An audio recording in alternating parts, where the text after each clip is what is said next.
Welcome to the Fit Chicks and Hormones podcast, where I share my insight to help you move through your perimenopause and menopausal years with ease. In this podcast, I talk about natural solutions for balancing your hormones and empowering you to move away from the symptoms like fatigue, mood swings, hot flashes, and resistant weight loss to feeling vibrant, confident, and full of energy as you age gracefully. Let's get started. Let me get started by saying, does this sound like you? You wake up in the morning, your stomach feels flat, you feel good about everything, your pants felt good, and then by afternoon, you have to unbutton your pants because they're uncomfortable, especially when you're sitting down, or you're just choosing to wear leggings so that you aren't uncomfortable because that's just where you're at right now. So if this is you and you can relate, comment me. Okay, today I want to talk about why this bloating gets worse as you get older, what is causing it, and what you can do about it, because you can do something about it. You don't have to live feeling miserable in your clothes, okay? So first, why is it happening? Well, as we head into our 40s and 50s, our hormones are shifting and dropping, and specifically our estrogen and progesterone. And I talk about this all the time, right? Going into your 40s, they're kind of doing a little bit of this. As you get closer to menopause, they're just kind of declining, and going down. And while you think that just estrogen and progesterone have to do with your cycle or your period, they also affect your digestion, water retention, and your gut health. And when it comes to these three things, if they're off, that's why you're going to experience bloating. So as estrogen fluctuates, your body's going to hold on to more water, which is going to cause that puffy, swollen feeling, right? Maybe you feel it in your fingers, maybe you feel it in your feet, maybe you feel it in your joints, maybe you feel it in your belly. And low progesterone slows down your digestion, makes you feel heavier, sluggish, just kind of like the food is just sitting in your stomach. I know sometimes when I eat, if I eat too fast or I eat too much of something, I just feel like there's just a big ball of food in my stomach and it's not digesting. And that's because of those dropping hormones. So your gut is also moving food more slowly as your hormones change, leading to more gas, more bloating, maybe you're experiencing constipation. And not only that, but your gut microbiome shifts as you age, leading to an imbalance that increases bloating and discomfort. Okay? So hormones are messing everything up. And they're dropping, and there's really nothing you can do about that. You can take some HRT, yes, 100%. But there are so many other things that you can't just take HRT and expect it to get better. You have to work on all these things that we're going to talk about. So, what things cause and affect your stomach or you to go and have bloating, right? We're going to talk about those things. So, food sensitivities. Even if you're eating dairy, even if you've been eating dairy and gluten your entire life without any issue, hormonal changes are going to make your gut more sensitive. Some women even develop food intolerances during menopause. So maybe you realize that you can no longer eat dairy, or when you eat wheat, you just feel miserable. I have many clients that do the same thing. I cannot do dairy. I can do limited hard cheeses, but that's about it. If I had a bowl of ice cream, I would look like I was 9 months pregnant, and I would feel so uncomfortable. Also, same with wheat. If I eat too much of it, I just feel awful. So you have to think about that. Listen to that. Are you consuming more of those foods? Is that what's going on? Chewing gum and sugar-free products. Sugar alcohols like sorbitol and xylitol, often found in sugar-free gums, mints, and diet foods, are poorly absorbed in the gut, leading to bloating and gas. So, I don't even chew gum anymore. I just do a mint because every time I chew gum, and not only that, I think it's the chewing that causes more air into my mouth, into my stomach, makes me bloated, makes me have gas. So, there's sugar alcohols and a lot more things than just chewing gum and sugar-free products. But pay attention to those labels. If you're eating something and you feel like you're getting gas from it, read the label, see what's in there. Does it have sorbitol? Does it have xylitol? Does it have other chemicals in there that could be causing poor gut health? If you're consuming too much fiber too fast. So while fiber is great for digestion, you need it. Every woman should be eating about 25 to 35 grams of fiber. We're actually focusing on this in my with my hormone clients right now. We're doing a challenge. They need to be looking where their protein is, 25 to 35 grams. But if you add too much too quickly, like you're going to eat a lot more beans, lentils, or raw vegetables, which we'll talk about in a minute, that can cause more bloating. So you want to increase your fiber gradually and drink water to help with that. And here is the same thing when it comes to vegetables. So a lot of the cruciferous vegetables, because maybe you're somebody that says, I cannot do broccoli. If I eat broccoli, my stomach bloats up and I light up, right? So things like broccoli, cauliflower, cabbage, Brussels sprouts. Myself, Brussels sprouts, I can eat them sometimes, but sometimes they bother me. And it could be stress. It could be I'm eating them too fast, things like that. But you can, if you cook them, it will help to break it's called raffinose. It's a sugar that ferments into the gut, causing gas. If you cook them, that will break it down. Okay, so just pay attention to that. Another thing that causes the bloating of the stomach is nightshades. So tomatoes, eggplant, peppers, potatoes. I find that if I eat tomatoes or peppers, I get gassy and bloated, and also my eyes burn.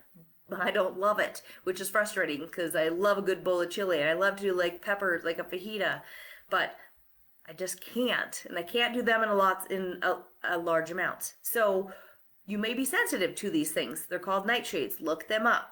Like I said, it's tomatoes, eggplants, peppers, potatoes, things like that causes bloating and inflammation. Ironically, last night I was a little bit low on my carbs, so I had to add a lot more sweet potatoes to my dinner. Man, was I uncomfortable, and I have gas all night long. Maybe TMI, sorry about that, but it doesn't usually do that when I eat them in smaller amounts, but I had to add more to get my carbs up. Yeah, I was not comfortable. I couldn't figure out what it was, but that's what it was. And then stress. Okay? Stress, you may think, what does stress have to do with my stomach being bloated? But higher stress levels, which is very common during perimenopause because of the dropping hormones, it can disrupt your digestion, leading to bloating, gas, and even IBS-like symptoms. Okay? If you don't know, your gut and your brain are connected. So whatever's going on in here is going to affect the way you feel here. Whatever's going on here is going to affect the way you feel here, right? And stress comes from your mind, your brain, whatever's going on up here. So I'm going to go a little bit deeper in this one because I think that you just don't realize how much stress is impacting your weight gain and the bloating that is going on. And it's really something that has to be addressed if you want to really truly see that bloating go away, see that belly fat go away. Okay, so when you are stressed out, your body shifts into fight or flight mode. This means your nervous system prioritizes survival, which sends blood to your muscles and brain while slowing down digestion. That means the food is going to sit in your stomach longer, leading to bloating, discomfort, and even constipation.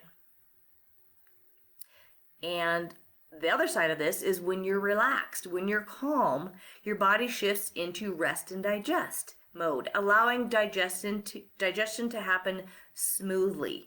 If you're constantly stressed out, you're on edge, you're overwhelmed, juggling work, family, life, we're all doing all the things, it's no surprise that you're having a bloating issue every single day. Chronic stress also changes the balance of the bacteria in your gut. This leads to an overgrowth of bad bacteria, which we do not want, and it produces more gas and inflammation. This can contribute to the bloating, irregular digestion, and even the food sensitivities that you may be experiencing. Okay, so if you've noticed that stress makes you feel bloated or gassy after meals, it's likely because your gut bacteria are out of balance.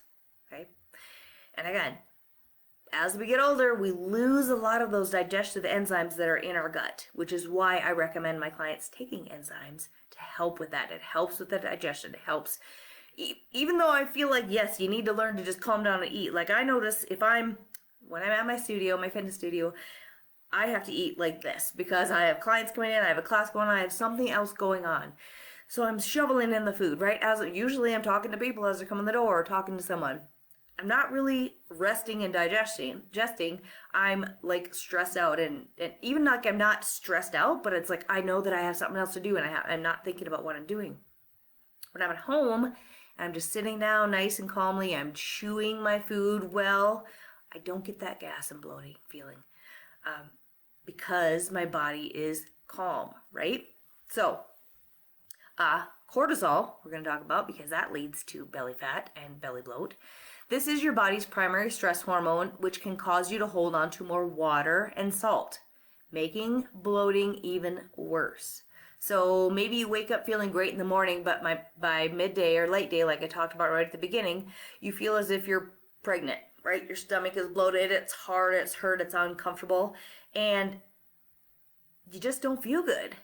So now this leads to what can you do about these things, right?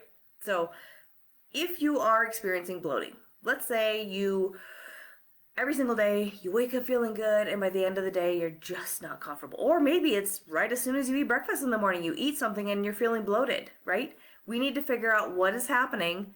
So going back through that checklist of the things that I just talked about could be some of the things, but now what can you do to keep that from happening? So first is prioritizing gut health. And if you know me and if you listen to me, you know that I talk about gut health all the time. Okay? Focus on fiber-rich foods like vegetables. Cook them well, chew them well. Chia seeds, flax seeds to help keep digestion moving. Remember, 25 to 35 grams, that's where you should be hitting. Include probiotic-rich foods like yogurt, sauerkraut, and kimchi to support your gut bacteria. I love me a good sauerkraut, but keep a couple times of the week just to make sure I have good gut bacteria. Identify the trigger foods. What foods are causing your gas and bloating? Are you consuming a lot of dairy, a lot of gluten, maybe the artificial sweeteners, or maybe it's beans. I know beans, I cannot do them. I cannot do them. I even tried chickpeas in our chili a few weeks ago, and it was not fun. Even my husband was like, why am I so gassy? We don't even have beans in here. Just gonna do the chickpeas. So pay attention, right? Try whatever it is, like figure out what it is and cut it out for a few weeks. I have my clients go for 3 weeks. 3 weeks is a good amount of time to get the stuff out of your system, add it back in and see how your body reacts. And see if your symptoms improve, okay? Don't keep eating the foods that are causing your stomach to bloat. It's not doing you any good. It's making you feel worse, and it's definitely not helping you to lose weight. Make sure you're staying hydrated. Drinking lots of water. I know it sounds crazy, but drinking water actually helps reduce water retention. It helps to bring down the puffiness, okay? And it keeps your digestion moving. Keeps you going to the bathroom every single day, like you should be. Support your digestion by eating smaller meals and chew them through early. Very much chew them. You don't have to chew them, what do they say, it's like 27 times or something. I think that's a little bit ridiculous because I don't have time for that, right? But make sure you don't have a whole gob of food in your mouth and you chew it twice and swallow it whole. That's not going to help because, again, you don't have those enzymes in your stomach to properly break that food down. So then it's just going to sit in your stomach like a big old lump. So chew your food. Be calm while you're eating. Pay attention to what you're eating. Savor the food. And try not to or don't drink any water, any type of liquid while you're eating. I've touched base on this on a couple other podcasts as well. If you are drinking liquid constantly, it's not helping the enzymes in your stomach to break things down. You're just flushing them right out, okay? Drink the water before you eat or an hour or 30 minutes after, but don't take a bite of food, drink some water. Take a bite of food, have some beer, whatever, right? You don't want liquid to help. You want your enzymes to help to break down that food. That's also going to keep you from being bloated. You can also try digestive enzymes, and if you want those, let me know. I will share them with you. Or apple cider vinegar before your meals. If you are experiencing a lot of bloating, and you know what foods are causing it, try taking apple cider vinegar. I put some in a shot glass, put just a little bit in the bottom, and then fill the rest up with water and shoot it right before I eat a meal. This will help to keep the bloating away. Okay? You need to move your body. Eat a bunch of food and sitting on your butt is not going to help with bloating. And it's not going to help with weight loss. So, move your body. Get moving. The best thing you can do right after a meal is go for a 10-minute walk. Or, as I said in other podcasts, do 20 squats. Do something to stimulate your body so that it helps to get things moving through your body. Go for a walk. Do some yoga, weight training, biking, hiking. It doesn't have to be right after the meal. It could be any time during the day. But get your body moving. Anything that's not sitting on your butt. And of course, learn to manage your stress. Right? We talked about how much the stress can cause the bloating. So think about how you eat when you're stressed out. I just said you're rushing, right? You're rushing through your meals. You're distracted. These things mean that you're probably swallowing a lot more air, which leads to bloating. You're also not chewing your food properly. It's not digesting properly. So slow down. Do some breathing exercises during the day to help with your cortisol, to help bring the stress down in your body, or even right before you eat. You know, some people, if you're not religious, some people will pray. That's a time for them to just kind of recenter themselves. You don't have to pray, but you could sit there and just, just relax your body and then start to eat. That's simple, right? It takes literally 5 seconds to breathe before you eat. Calm down your central nervous system. Calm down your body before you start shoveling food in. It's also important that you schedule some form of stress care. 10 minutes every single day. I have my clients do this. Schedule it in your day, whether it's in the morning, middle of the day, in the evening, before bed, whatever. 10 minutes. That's it. Start with 10 minutes. See if you can do more. Great. 10 minutes of stress care time. So it's journaling, reading, drawing, doing a puzzle, anything that brings you joy, anything that calms your system down. And this is throughout the day. It doesn't need to be around meals. It could be any time. But you could simply just breathe, and that would be the best thing for your body. Okay, so bloating it's common. It's going to happen when you start to get into those menopausal years, your 40s, 50s, maybe even your 60s. But you don't have to accept it and just be like, well, I'm just going to be bloated and uncomfortable for the rest of my life. I don't know about you, but that doesn't sound like a great life because I got a lot of years to live. I don't want to feel uncomfortable. But when you pay attention to what your body needs and you help to support your digestion, you make some of these small changes that I talked about, you're going to feel lighter. You're going to be more comfortable. Your jeans are going to fit better, and you're going to see the belly fat go away. You're going to see the waistline go away, and you're going to feel more confident in your body. You're not going to feel like you need to hide it all the time, right? So if you've been dealing with stubborn bloating and need help figuring out what's working for your body, reach out to me. I have 8 spots left for my midlife makeover program that starts on February 17th, so a couple weeks. And we focus on gut health, getting rid of the bloating, and helping you lose belly fat for good. If you want more details or you want to apply for it, just message me, Midlife Makeover, and I can send you more details. You can apply. I'll let you know if I feel like you're a good fit for this, like if this is going to help you,